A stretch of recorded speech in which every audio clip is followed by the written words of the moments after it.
Ellos son Juan Montoya, de 40 años de edad, mejor conocido como Camarada Juancho, y miembro del colectivo chavista José Leonardo Pirela, del 23 de enero. El estudiante de diseño gráfico Basil Alejandro da Costa, de 24 años. El alumno de la Universidad Alejandro Humboldt, y recibió un impacto de bala en la cabeza que le causó la muerte. La tercera víctima mortal, que falleció en el Chacao, fue identificada como Roberto Redman, muy activo en Twitter y quien habría ayudado a cargar en Caracas el cuerpo de Da Costa más temprano. Las muertes de estos venezolanos desataron otra ola de manifestaciones, pese a la advertencia del presidente Nicolás Maduro de que todo aquel que marchara sin contar con su permiso o permiso de las autoridades sería detenido de inmediato, como lo han reiterado varios representantes del gobierno.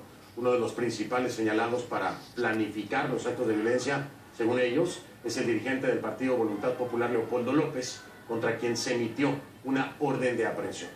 El presidente Maduro presentó este jueves este video como prueba de los daños causados por los estudiantes. El video también muestra escenas donde aparecen policías heridos e identifica a algunos de los presuntos agresores. El mandatario también habló sobre la labor de los medios internacionales y denunció a la agencia francesa de prensa AFP como cabeza de manipulación.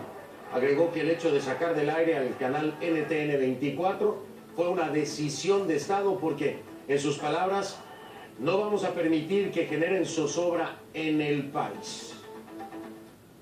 Pero ¿qué pasa aquí?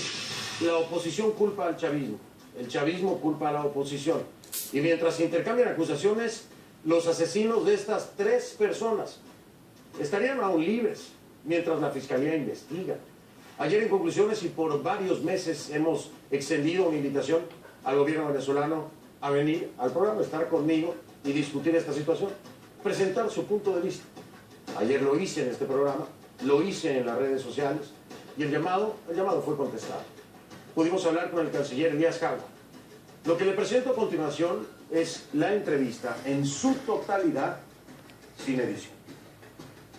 Preguntándole, bueno, ¿cuál es su opinión acerca de los fallecimientos reportados ya oficialmente por estas marchas y enfrentamientos?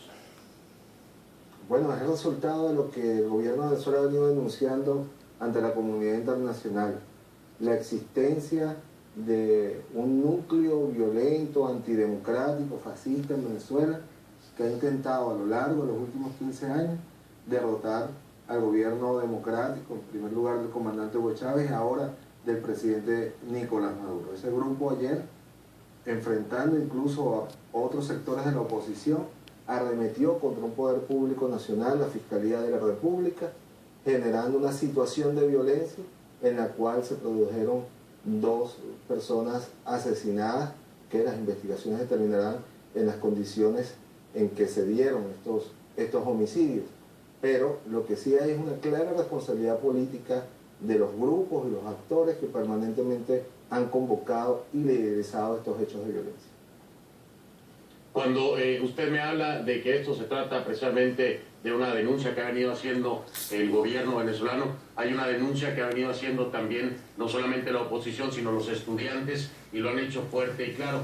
¿Me puede decir usted quién habrá tenido las armas como para matar, asesinar a 2 estudiantes? ¿También ustedes culparían a la oposición de eso? Es decir, que las armas que se utilizaron pudieran haber sido de alguien que no fueran los policías que estaban en el lugar, que pudieran haber sido los asesinos de 2 estudiantes.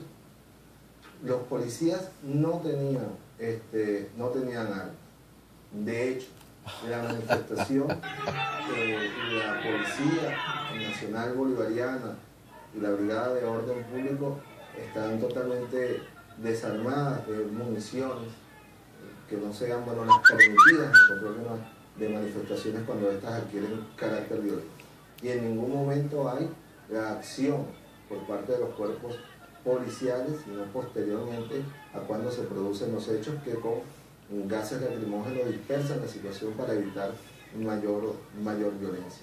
No es la primera vez que los grupos opositores en Venezuela utilizan armas, generan enfrentamientos entre grupos de venezolanos para luego justificar, situaciones como las del año 2002, donde se intentó derrocar al presidente Hugo Chávez para tal fin. Entonces, ¿usted estaría sugiriendo que la misma oposición habría utilizado armas en contra de los estudiantes para generar una reacción? No es descabellado pensarlo, lo hicieron, como quedó demostrado y evidenciado, el 11 de abril del año 2002, y teníamos, como es parte de la investigación que está en curso, conocimiento de que un plan de las mismas características del 11 de abril del 2002 se iba a producir. Tratamos de evitarlo, pensábamos que lo habíamos evitado porque ya la manifestación convocada por los sectores estudiantiles había cesado cuando el señor Leopoldo López llevó a un grupo de personas violentas a destrozar a la Fiscalía General. Y quiero preguntarle, entonces, ¿cómo califica estos reportes de la prensa como las agencias AP, Reuters, Washington Post, que hablan de que grupos armados pro gobierno dispararon en contra alrededor de 100 estudiantes que protestaban en contra precisamente del gobierno? ¿Cómo las califica? ¿De mentira estas declaraciones? Bueno, son las mismas cadenas que el 11 de abril dijeron que los asesinados en las alrededores de Miraflores habían sido órdenes del comandante Hugo Chávez, y posteriormente quedó demostrado y evidenciado que habían sido francotiradores al servicio del grupo golpista opositor que en ese momento intentó derrocar al gobierno bolivariano. Canciller, me decía usted que no descartaba la posibilidad de que fuera un esquema de la oposición. Sin embargo, hemos revisado decenas de fotografías donde se muestra a policías atacando a un solo estudiante, por ejemplo, 8 con un estudiante, o hemos visto a otros hombres uniformados que pareciera que están portando el uniforme de la policía, y lo digo así para descartar que sea efectivamente la policía, golpeando, por ejemplo, a una mujer, 3 policías golpeando a una mujer. Y hemos visto también, y tenemos testimonio de estudiantes que hablan de haber sido agredidos no por la policía, pero estar presente la policía y no haber hecho nada para detener a los agresores. ¿Qué dicen sobre esto? Bueno, yo no puedo opinar sobre fotos que no he visto. Simplemente me quiero referir al comportamiento de los cuerpos de policía de Venezuela, que durante los últimos 15 años no han utilizado armas de fuego contra manifestaciones pacíficas, es decir, desde que la revolución bolivariana llegó al gobierno, cosa que era común antes de la llegada de la revolución bolivariana. Y también te puedo decir de cómo se fabrican imágenes y cómo se montó una supuesta masacre producida por el gobierno del comandante Chávez el 11 de abril del 2002. Eso es lo que te puedo decir respecto a ese tema, ¿no? Que hay un comportamiento demostrado, suficientemente demostrado, validado por todos los organismos de derechos humanos acerca del tratamiento a las manifestaciones. Lo que no se dice y lo que sí es público es el conjunto de personas destrozando al Ministerio Público, a la Fiscalía General de la República, órgano encargado de hacer justicia en Venezuela, con todo un edificio lleno de personas, fiscales, secretarios, personal administrativo, obreros, que fueron sometidos a un ataque indiscriminado con bombas incendiarias, con piedras, donde fueron quemadas 8 patrullas del Cuerpo de Investigaciones Científicas, de la policía. Eso es lo que allí está y está constatado. Sobre esos grupos se actuó y hay 30 personas detenidas, sí, puestas a la orden de la Fiscalía General de la República, como corresponde en una democracia.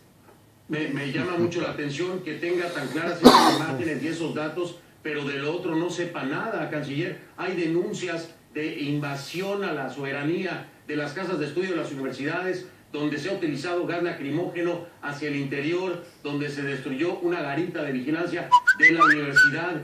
Hoy también se ha confirmado con testimonios y con fotografías que hemos certificado, que sabemos que tienen un origen real, sobre ataques de fuerzas de seguridad hacia el interior de casas de estudio. ¿O de eso tampoco sabe nada?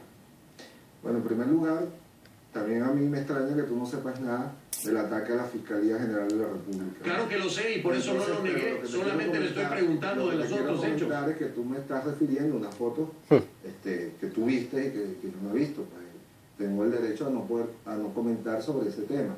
Ahora, en primer lugar, aquí hay respeto a la autonomía universitaria, pero también es importante que tú sepas, y tú lo debes saber, que en cualquier parte del mundo, cuando una manifestación pasa de ser pacífica a violenta, efectivamente tiene que haber un resguardo del orden público para evitar que se produzcan nuevas muertes, nueva destrucción de instituciones públicas, y los cuerpos policiales en cualquier país están habilitados para garantizar el orden público de acuerdo a los métodos democráticos. Y como te decía, nuestra policía no utiliza armas de fuego en el control de manifestaciones, lo hace con el uso proporcional de la fuerza.